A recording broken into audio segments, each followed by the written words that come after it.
ಸಿದ್ಧಾ ಸಿದ್ಧಾ ಏನು ಮಾಡ್ತಿದ್ದೀಯಪ್ಪ? ಬನ್ನಿ ಅಣ್ಣ, ಕೂತಿದ್ದೀವಿ. ಇನ್ನೇನು ಮಾಡೋದು, ಅದೇ ಯೋಚನೆ ಮಾಡ್ತಾ ಕೂತಿದ್ದೆ. ಬನ್ನಿ ಬಾವ, ಕೂತ್ಕೊಳ್ಳಿ ಬನ್ನಿ. ಯಾಕಲ ಏನು ಯೋಚನೆ ಮಾಡ್ತಿದ್ದೀಯಾ? ಅಯ್ಯೋ ಅದೇ ಅಣ್ಣ, ಆನೆಗಳು ನುಗ್ಗಿ ನಮ್ಮ ಕಬ್ಬನ್ನೆಲ್ಲ ಹಾಳು ಮಾಡಿಬಿಟ್ವಲ್ಲ, ಅದೇ ಯೋಚನೆ ಮಾಡ್ತಿದ್ದೆ. ನಾನು ಅದರಲ್ಲೇ ಒಂದು ನಂಬಿಕೆ ಇಟ್ಕೊಂಡಿದ್ದೆ, ಅದನ್ನು ತರಿಸಿ ಅದರಲ್ಲಿ ಬಂದು ದುಡ್ಡಲ್ಲಿ ನಮ್ಮ ರಾಜು ಮದುವೆನ ಡಾಮ್ ಡೂಮ್ ಅಂತ ಮಾಡೋಣ ಅಂತ. ಅದು ನೋಡ್ರೆ ಈ ಥರ ಆಗೋಯ್ತಲ್ಲ ಅಣ್ಣ. ನಾವು ಅಂದ್ಕೊಂಡಿದ್ದೆ ಒಂದು, ಆಗಿದ್ದೆ ಇನ್ನೊಂದು ಅಣ್ಣ. ಹೋಗ್ಲಿ ಬಿಡಿ ಸಿದ್ಧ, ಅದನ್ನೇ ಯೋಚನೆ ಮಾಡಿದ್ರೆ ಬರುತ್ತೆ. ಮುಂದಿನ ಕೆಲಸ ಏನಾಗಬೇಕು ಅದನ್ನು ನೋಡಿ. ನಂಜಿ, ನಮ್ಮ ಅದನ್ನು ಊಟ ತಂದುಕೊಡು. ಏನು ಬೇಡಪ್ಪ ಸಿದ್ಧ, ಇವಾಗ ತಾನೇ ಊಟ ಮಾಡಿಕೊಂಡು ನಿನ್ನ ಮಾತಾಡಿಸ್ಕೊ ಹೋಗೋಣ ಅಂತ ಬಂದೆ.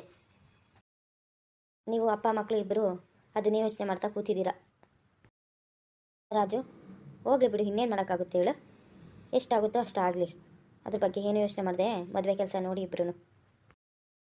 ಸರಿ ದೊಡ್ಡಪ್ಪ, ಅದನ್ನೇ ನಾನು ಹೇಳ್ತಾ ಇದ್ದೆ ಬಾವ. ಹೋಗ್ಲಿ ಬಿಡಿ, ಹೋದ್ರೆ ಹೋಗುತ್ತೆ, ಇನ್ನೇನು ಮಾಡೋಕ್ಕಾಗುತ್ತೆ. ಮುಂದಿನ ಕೆಲಸ ಆದರೂ ನೋಡೋಣ, ಇನ್ನು ಮದುವೆ ಕೆಲಸ ಇದೆ, ಅದ್ರ ಬಗ್ಗೆ ಯೋಚನೆ ಮಾಡೋಣ ಅಂತ ಹೇಳ್ತಾ ಇದ್ದೆ ಬಾವ. ಸರಿ, ನಾನು ನಿಮಗೆ ಊಟ ತಗೊಬರ್ತೀನಿ ರೀ ಬಾವ. ಬೇಡವ, ಏನೂ ಬೇಡ, ಇವಾಗ ತಾನೇ ಊಟ ಮಾಡಿಕೊಂಡು ನಿಮ್ಮನ್ನು ಮಾತಾಡ್ಸ್ಕೋಗೋಣ ಅಂತ ಬಂದೆ. ಸರಿ, ಹಾಗಿದ್ರೆ ಎಲ್ಲ ಮಲ್ಕೊಳ್ಳಿ, ನಾನು ಹೊರಡ್ತೇನೆ. ಸರಿ, ಎಲ್ಲರೂ ಇವಾಗ ಮಲ್ಕೊಳ್ಳಿ, ನಾನು ಬೆಳಗ್ಗೆ ಬರ್ತೇನೆ. ರಾಜು, ಹೋಗಿ ಮಲ್ಕೋ ಹೋಗಪ್ಪ, ನೀನು ಬೆಳಗಿಂದ ಸುಸ್ತಾಗಿದೆಯಾ ಪಾಪ. ಸರಿ ಅಮ್ಮ, ನಾನು ಹೋಗಿ ಮಲ್ಕೋತೇನೆ. ಓ ಶಿವಪ್ಪ ಅವರು ಬರಬೇಕು. ಏನು ಬೆಳಗ್ಗೆ ನಮ್ಮ ಮನೆ ಕಡೆ ಬಂದ್ಬಿಟ್ಟಿದ್ದೀರಾ? ನಿನ್ನೆ ಮಾತಾಡ್ಸ್ಕೋಗೋಣ ಅಂತ ಬಂದೆ ಸಿದ್ಧ. ಏನು ಸಿದ್ಧ, ನಿಮ್ಮ ಕಬ್ಬಿನ ಗದ್ದೆಗೆ ಆನೆಗಳೆಲ್ಲ ನುಗ್ಗಿಬಿಟ್ಟಿದ್ವಂತೆಲ್ಲ? ಹೌದು ಶಿವಪ್ಪ, ಆನೆಗಳು ನುಗ್ಗಿಬಿಟ್ಟಿದ್ವು.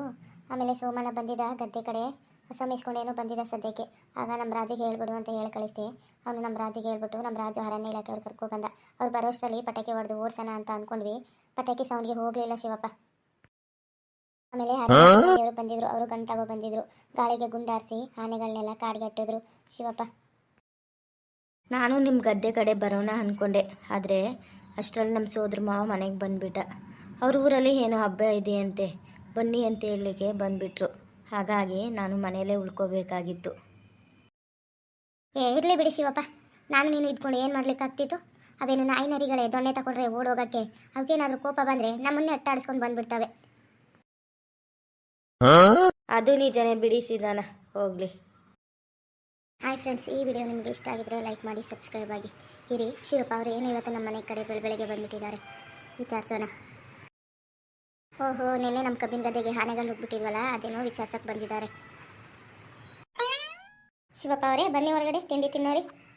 ತಿಂಡಿ ಆಗಿದೆ ಬನ್ನಿ, ಮತ್ತೆ ಚಿತ್ರಾನ್ನ ಮಾಡಿದ್ದೀನಿ, ಚಿತ್ರಾನ್ನ ತಿನ್ನಾರಂತೆ. ಸರಿ ನಂಜಿ, ನಾನು ಬರ್ತೀನಿ, ನೀನು ನಡಿ.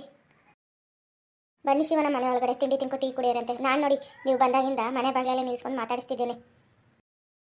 ಪರವಾಗಿಲ್ಲ ಬಿಡಿ ಸಿದ್ಧ, ನಾನು ಹೊಲದ ಕಡೆ ಹೋಗ್ತಾ ಇದ್ದೆ, ಹಾಗೆ ನಿಮ್ಮನ್ನು ಕಂಡು ಮಾತಾಡ್ಸ್ಕೊ ಹೋಗೋಣ, ಏನಾಗಿದೆ ಏನೋ ಕೇಳ್ಕೊ ಹೋಗೋಣ ಅಂತ ಬಂದೆ ಅಷ್ಟೇ.